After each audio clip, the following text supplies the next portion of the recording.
welcome to week 2 of NTI Adventure Time. Hope week 1 went okay. If you haven't already, feel free to reach out to me, say hi. Please let me know if you need help with any of these assignments or if you just need more time to do them. This week, the first thing we're going to do is I would like you to practice G major scale this week. You could do starting on open G and going up to 3rd finger on the D string, 4th finger for cello. Or if you would rather shift, you can start on the D string and go up to G, that would be in 4th position for cello, or that would be in 3rd position for viola. For violin, lucky you all, you don't have to shift at all. If you would rather, you could start G on the D string and go up to low 2 on the E string. Keep in mind, if you do that version, you have all low 2s, no high 2s for that G major scale. I'm going to do the version starting on open G, and this week I would like you to focus on working on hooked bows and slurs and making sure that they stay even and that they don't rush. The biggest way you can ensure that you are not accidentally rushing your slurs and your hook bows is to download some kind of metronome app. I like to use Pro Metronome. It's a free app, and you can adjust the speed, you can pick different tones that will click the rhythms for you. It's the one that I use every day in class. So for this scale, I'm going to put it on about 75, and I'm going to start with hooked bows, playing each note 2 times.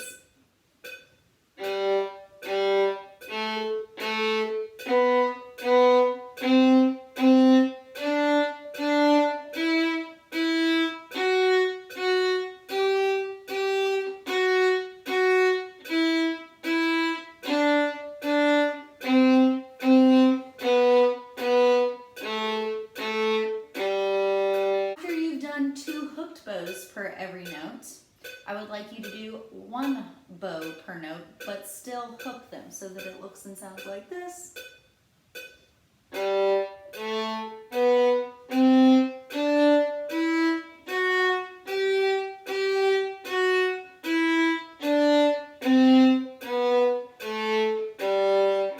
If you repeat the top note on that version, it makes the bowing work out a little nicer.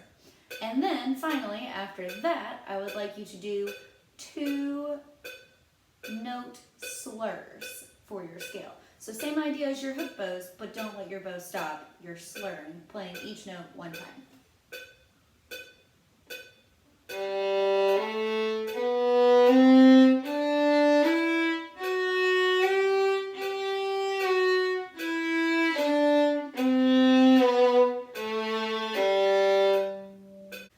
If you would like an extra challenge for these, instead of just simply doing 2 hook bows per note, you could take any of your twinkle rhythms and try to make them hooked rhythms. For example,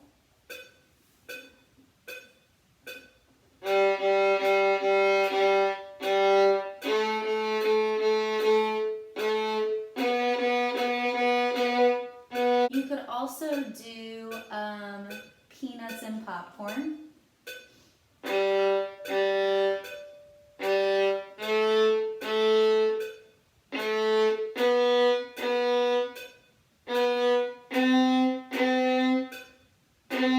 For that version, I would hook 3 notes together.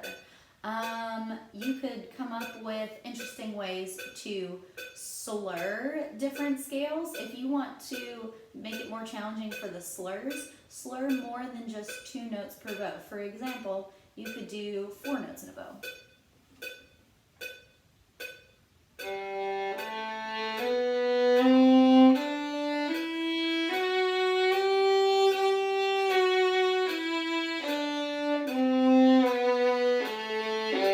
Or 8.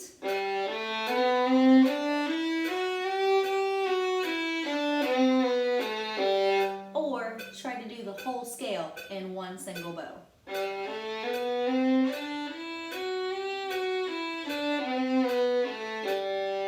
So those are some ways that you can make your scale practice more challenging this week as you are working on hook bows and slurs.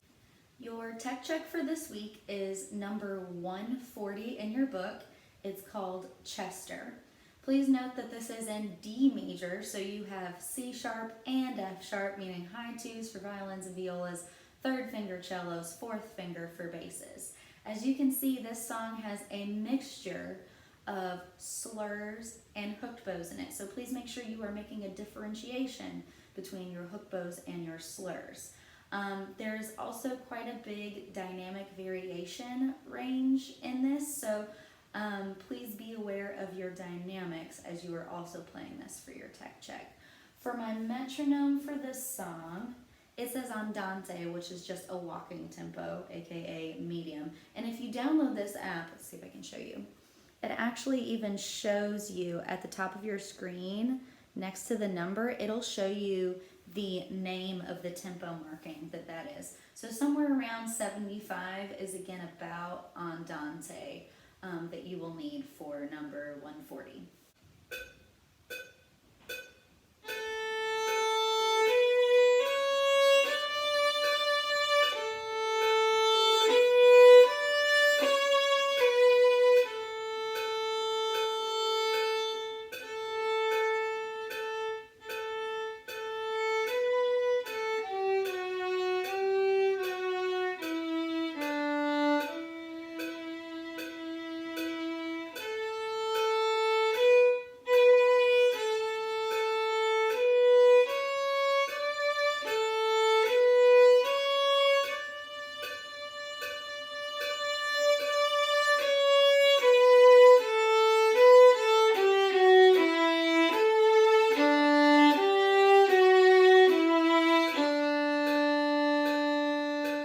One more thing to keep in mind as you are playing through your tech check is make sure that your whole notes at the end of each line are really getting 4 beats.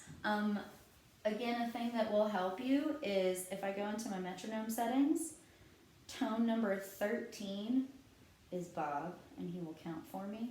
And that's one way I can double check. 1, 2, 3, 4. 1, 2, 3, 4. So make sure all those whole notes are getting their full value. Something else to consider with the whole notes is that anytime you've got a held note like that, it should do something. So it should either crescendo or decrescendo, so it's not just sitting there. For example, at the end of the first line, I would probably do a decrescendo there because that's going to take you into the piano that you have marked at measure 5. In measure 8, that whole note, I would probably mark a crescendo going into measure 9 because you're getting louder going up to mezzo forte. So if I do it with those dynamics, starting at measure 3, it sounds like this. 1, 2, 3, 4.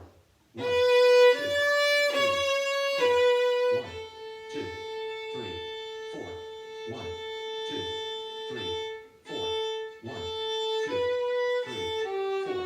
1, 2, 3, 4. 1, 2, 3, 4. 3. You get the idea.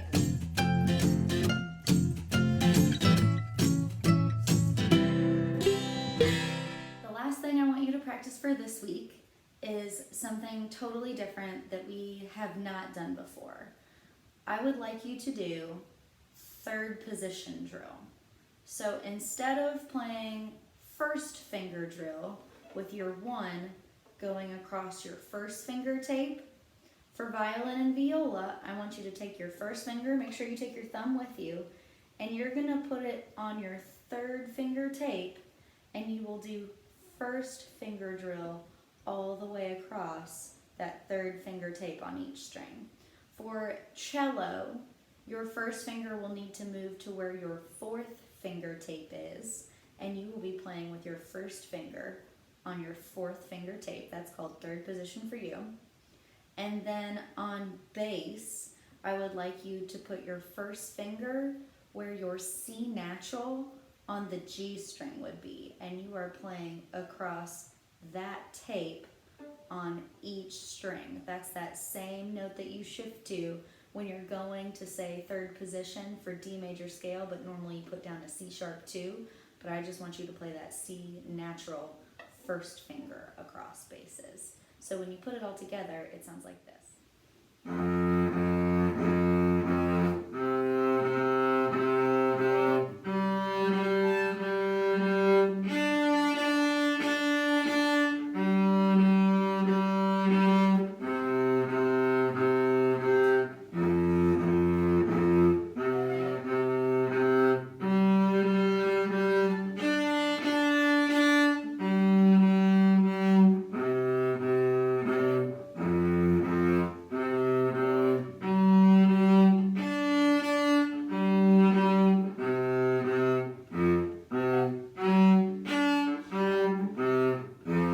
Make sure that as you're doing this drill, violin or viola or cello, doesn't matter, make sure your elbow is coming around your instrument for cello and bass as you're moving towards your lower strings. And then on violin and viola, make sure that your elbow should be starting really under and then coming a little bit more natural position as you're going up to your higher strings. But when you're in third position especially, and you're on one of your lower strings like C or G, your elbow needs to be really under so that you are on the tip of your finger and you don't have a flat finger. That's what I would like you to work on for this week. Thank you so much. Email me if you have any questions, and we'll see you on Friday.